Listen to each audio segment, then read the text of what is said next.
Бүгін 9 май 2021 жыл Жайыл ата коомуна Панчилов районунан алып болдун кыздары Шайра апалары тобунун музыканты комузчусу Күрүчбек байке келип отурат.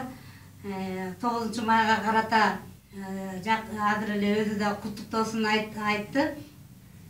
Анан бүгүнкү 9 майды мындан 76 жыл мурун улуу жеңиш күнү болуп СССР республикасы баардык канча мамлекет 15 союздук мамлекет биргелеште жеңген майрамды майрамдап келе жатабыз. Ошол Улуу ата мекенде согушта каза болгон ата-бабалардын рухуна багыштап Куран окутулду. Бүгүн майрамыңыздар куттуу болсун.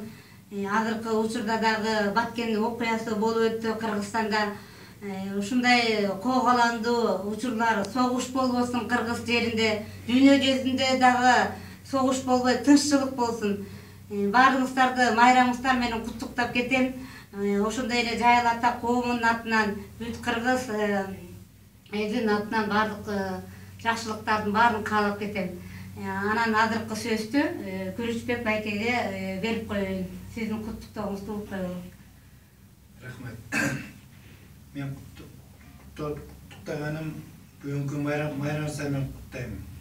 Улуу майрам.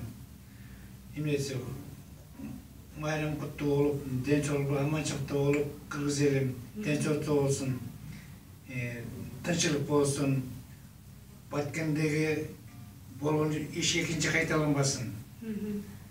Аманчылык болуп эле, ден соолукта болуп эле, ушуну такай жакшылыктын үстүнөн чыгып жүрөлү. Аманчылыгын берсин, тынччылыгын берсин. Рахмат силерге. Рахмат сизге да бүгүн Атайы Жайыл Баатырдын музейин көрөйүн деп таазим этип, тарых менен багы тарыхты да кененирээк билелик, Жайыл Баатыр жөнүндө билейин деп багы угуп жүрөт да байке. Анан мен дагы бир аз ошо тарых дегенде